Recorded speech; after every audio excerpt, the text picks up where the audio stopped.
રાજપીપળામાં 4500 રૂપિયાની લાંચ લેવા જતાં કરજણ જળાશય યોજનામાં કામ કરતા હંગામી ક્લાર્ક એસીબીના છટકામાં ઝડપાઈ જવાની ઘટના સામે આવી છે। ત્યારે કોણ છે ક્લાર્ક અને ક્યાં બની છે આ ઘટના, વિગતે વાત કરીશું આ વિડીયોમાં।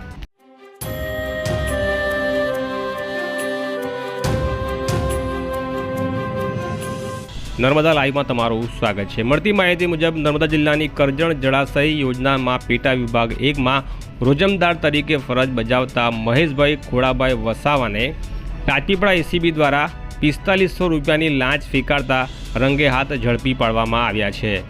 રાજપીપળાની એન્ટી કરપ્શન બ્યુરો એટલે કે લાંચ રૂશ્વત વિરોધી શાખાને ફરિયાદ મળી હતી કે ફરિયાદી પોતે કરજણ જળાશય સિંચાઈ યોજનામાં કામગીરી કરી નિવૃત્ત થયા હતા અને તેમની પેન્શનની મંજૂર કરાવવાની ફાઇલ અંગે તેઓ સદર આરોપીના સંપર્કમાં આવ્યા હતા।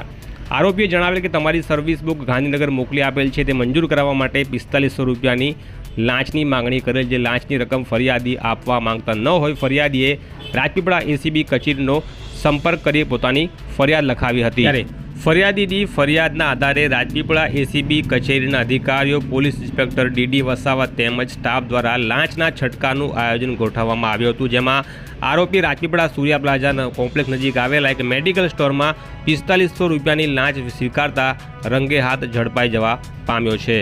તેમજ ગાંધીનગર પેન્શન એન્ડ પ્રોવિડન્ટ ફંડની નિયામકની કચેરીમાં ફરજ બજાવતા મુકેશભાઈ આર પટેલને પણ આ મામલે આરોપી બનાવવામાં આવ્યા છે। આમ કરજણ જળાશય યોજનામાં હંગામી ક્લાર્ક તરીકે ફરજ બજાવતા મહેશભાઈ ખોડાભાઈ વસાવા 4500 રૂપિયાની લાંચ લેવા જતાં એસીબીના સકંજામાં આવી ગયા છે।